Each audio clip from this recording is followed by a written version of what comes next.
Vous écoutez Radio Matania. Matania.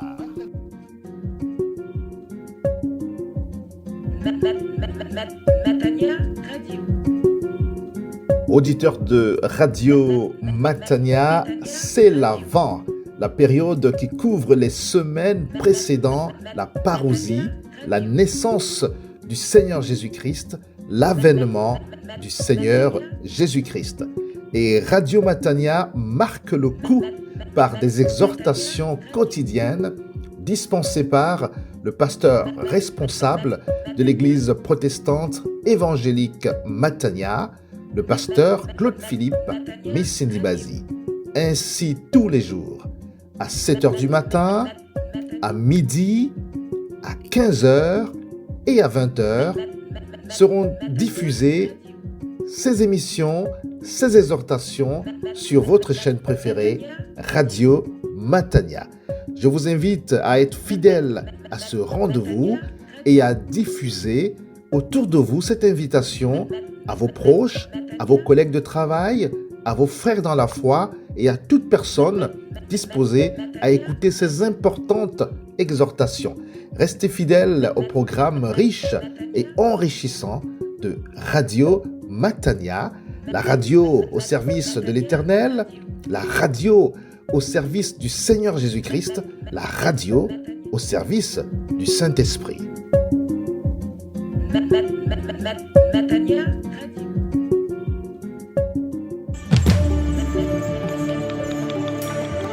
Une méditation de l'Avent.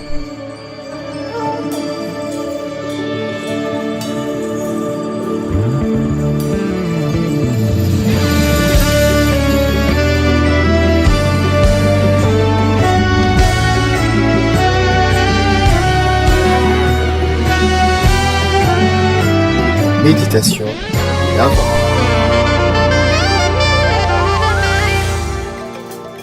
Bienvenue à tous en ce dimanche, que le Christ, notre paix, vous accorde sa paix.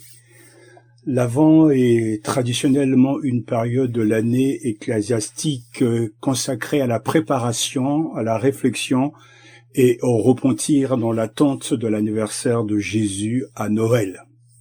Pourtant, frères et sœurs, trop souvent nous sommes emportés par l'agitation de cette saison et nous manquons les occasions que l'Avent nous offre de nous préparer à la venue de notre Sauveur.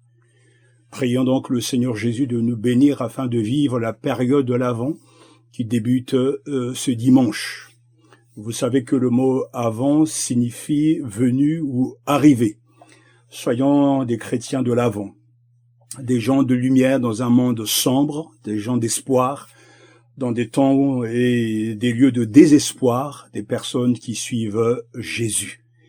Que Dieu nous accorde sa bénédiction. Voici donc la parole de Dieu de ce jour.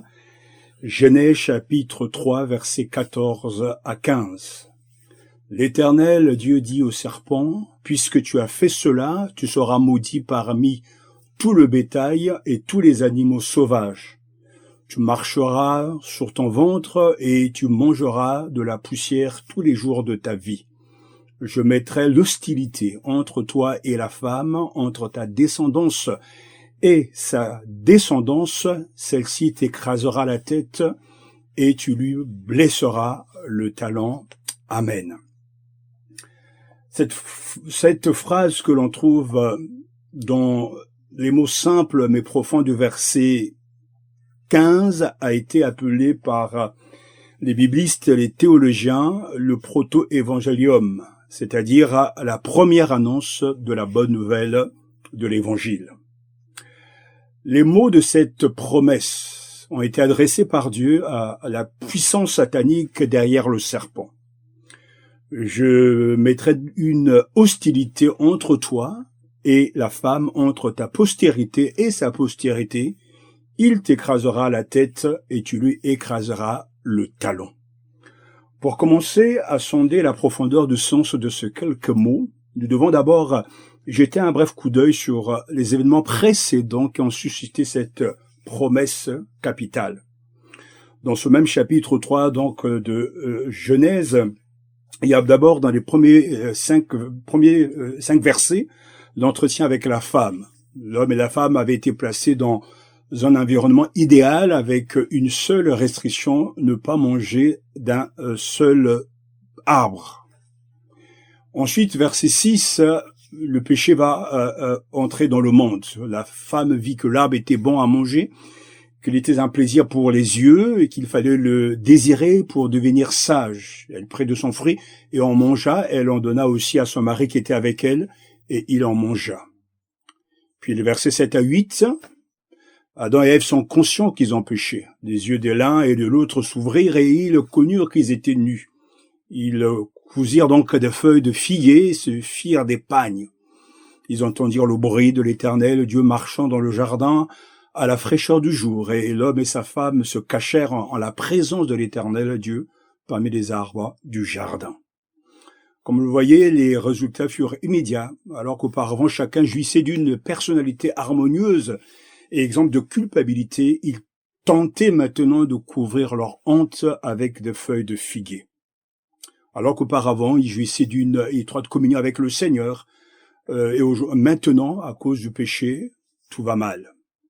Alors, les versets 9 à 13, Dieu donc a ensuite confronté chacun des acteurs de ce drame. Puis, nous arrivons aux versets 14 à 24 pour nous expliquer les conséquences du péché. Et c'est en tout cas dans cette partie donc de ce chapitre que se trouvent les deux versets que nous venons de lire, avec cette grande promesse: je mettrai l'hostilité entre toi et la femme, entre ta descendance et sa descendance. Celle-ci t'écrasera la tête et tu lui blesseras le talon. Ces paroles sinistres renferment le seul espoir de l'humanité. La sémence de la femme, d'abord, ensuite le libérateur, le sauveur et enfin le Messie. La promesse déclare que celui qui vient n'arrivera pas avant qu'un conflit féroce ne se développe. Il ne s'agit pas seulement d'une promesse d'espoir, d'espérance, mais aussi d'une guerre.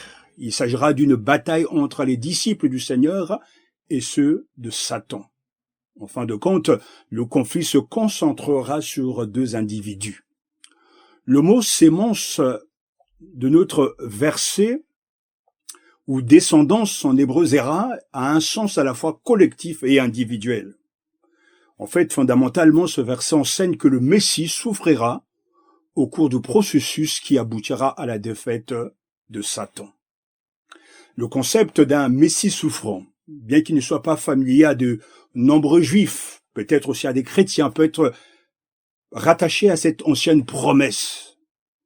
Ésaïe, le prophète, a développé ce thème avec son enseignement sur le serviteur souffrant. Comme nous pouvons le lire dans Ésaïe chapitre 53, verset 5, il était blessé pour nos transgressions, il était écrasé pour nos iniquités. Et Ésaïe chapitre 53, toujours, verset 10, nous dit « Mais l'Éternel a voulu l'écraser ». Enfin, le Nouveau Testament indique clairement que le Messie a accompli cette victoire à la croix.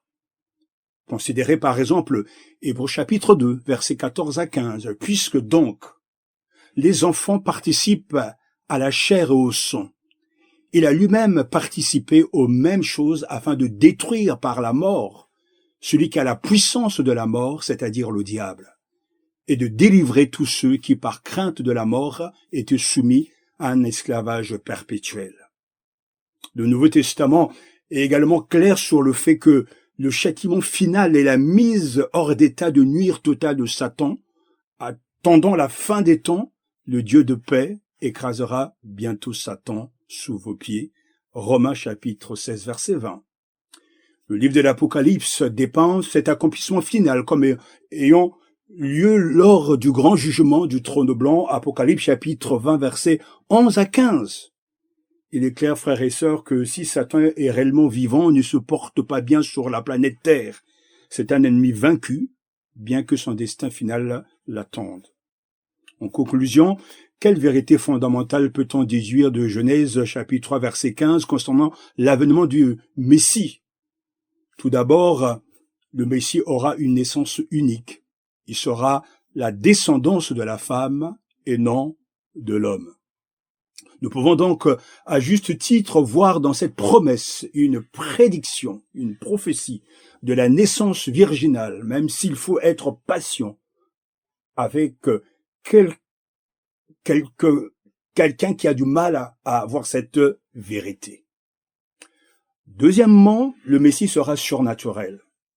Il vaincra Satan, un être surnaturel. Seul celui qui a un pouvoir supérieur à celui d'un simple homme peut vaincre celui qui est appelé le prince de la puissance de l'air, Éphésiens chapitre 2, verset 2. La divinité du Messie est donc implicite. Troisièmement, enfin, le Messie sera de la race humaine, issu d'une femme, et non d'un ange ou d'un visiteur d'un autre monde. Ainsi, le mystère ultime commence à se dévoiler. Le Messie sera à la fois Dieu et homme. Un thème que nous connaissons si bien. Il faut garder à l'esprit que cette promesse n'est que le début d'une longue série de prophéties messianiques. Rappelez-vous que sa douleur a été notre gain, notre force, notre puissance. Il peut sembler étrange de commencer cette saison de l'Avent par la croix plutôt que par le berceau. Mais je pense qu'il y a un grand avantage à le faire. Après tout, l'enfant dans la crèche est venu prendre sur lui notre dette afin de nous réconcilier avec Dieu.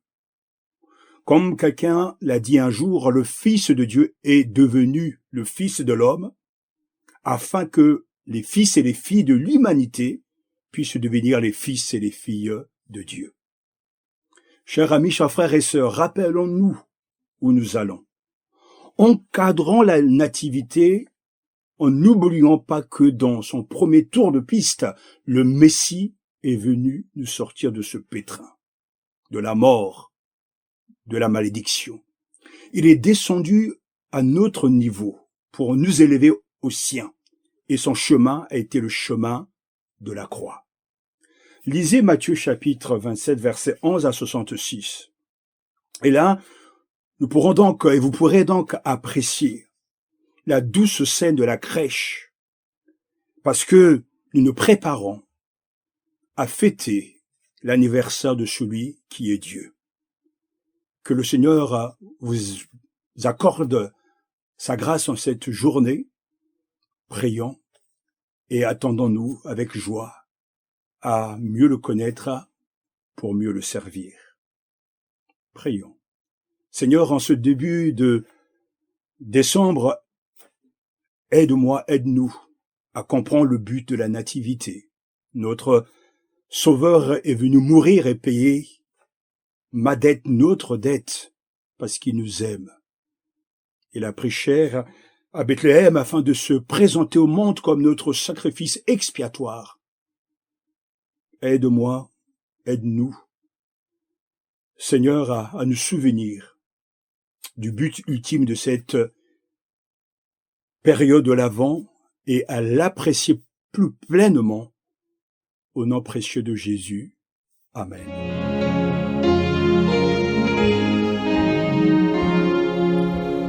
Jesus, precious